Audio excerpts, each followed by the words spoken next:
புனித வாரத்திலே நாம் இருக்கின்றோம். ஏப்ரல் மாதம் 17ஆம் தேதி வியாழக்கிழமை, மாண்டி தர்ஸ்டே, பெரிய வியாழன் என்று அழைக்கப்படுகிற அந்த நாளில் இயேசு என்ன செய்தார் என்பதை யோவான் செய்தி 13ஆவது அதிகாரம் 4வது வசனத்தை பார்ப்போம். இயேசு பந்தியிலிருந்து எழுந்து மேலாடையை கலற்றிவிட்டு ஒரு துண்டை எடுத்து இடுப்பில் கட்டி கொண்டார். எனக்கு அருமையான சகோதர சகோதரிகளே, தெய்வீகத்தன்மையை அவர் இழந்த அவர் ஒரு மனிதனாக இந்த பூமியில் வந்தார். அதோடு மட்டுமல்ல, ஒரு துண்டை இடுப்பில் கட்டி கொண்டார் என்றால் மனித தன்மை அவர் ஏற்றுக்கொண்டார்.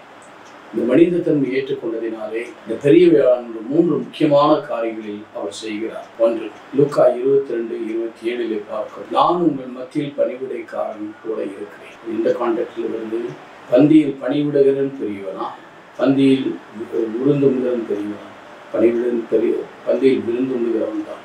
ஆனால் நான் உங்கள் மத்தியில் பணிவிடைக்காரனுக்காக தான் கோடையில் தண்ணீரை எடுத்து அவர் என்ன செய்கிறார்? சீடருடைய பாதங்களை கழுவுகிறார். ஆண்டவரும் போதகரும் ஆகிய நானே உங்கள் பாதங்களை கழுவினேன் என்றால் நீங்களும் ஒருவரோட பாதங்கள் பணியை செய்வதற்கு அதை மிக அடையாளமாய் இருக்கிறது.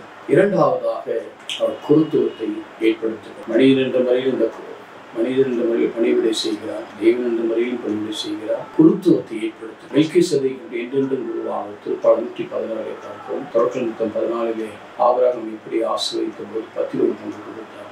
மெல்கிசேதேக்கு முறைப்படி இன்றென்று குருவாக இருக்க குருத்துவத்தை ஏற்படுத்துகிறார். குருத்துவம் என்பது இது மார்க் 3:13 சொல்லுகிறார். முதலில் மலை மீது ஏறி ஜெபித்தார். தாம் விரும்பியவர்களை அவர் அழைத்தார்.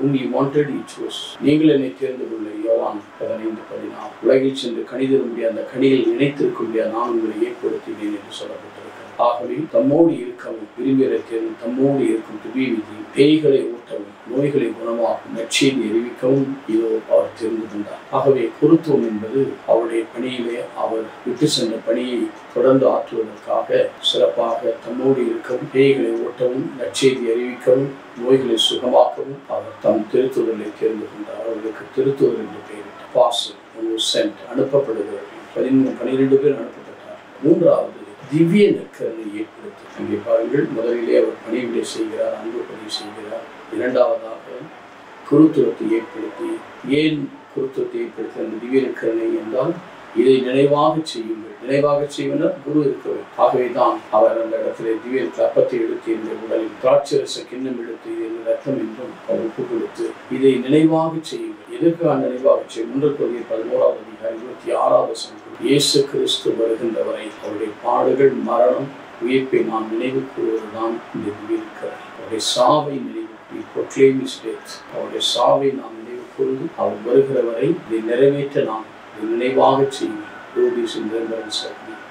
நாம் அந்த திவ்ய நற்கருணை உறவிலே நாம் வாழ அழைக்கப்படுகிறோம். இந்த மேலான வாழ்விலே நாம் பங்கேற்கும் போது நிறைவான ஆசீர்வாதத்தை பெற்றுக்கொள்ளுமாகவே தான் இந்த பெரிய வியாழன் என்று அவர் அன்பு பணியை செய்கிறார். நீங்களும் அவ்வாறு செய்யுங்கள் என்று சொல்கிறார். குருத்துவத்தை குருத்துவத்தை ஏற்படுத்துக தனக்கு பின் பணி செய்ய. மூன்றாவதாக திவ்ய நற்கருணையை அன்றைக்கு ஸ்தாபிக்கிறார். அதன் வழியாய் அவருடைய சாவை நாம் நினைவு வருகிறவரை அவருடைய பாடுகள், மரணம், உயிர்ப்பை நாம் நினைவு கூறுவதற்காக இந்த அருட்சாதனத்தை தந்திருக்கிறார். உண்மையிலிருந்து பெரிய வியாழன் என்று ஆசீர்வதிக்கப்பட்ட நாள். இறைவனுக்கு நன்றி கூறுவோம். இறைவன் இப்படி செய்து இன்னும் அவர் நம்மோடு தொடர்பில் இருக்கிறார், நிறைவு வெளிப்படுத்துகிறார் என்பதை உணர்த்துகிறார். இழந்த தகப்பனை நேற்றும் இன்றும் மாறாதவர் உடைய தெய்வீக அன்பினால் எங்களை மூடி மறைத்துக் கொள்ளும்.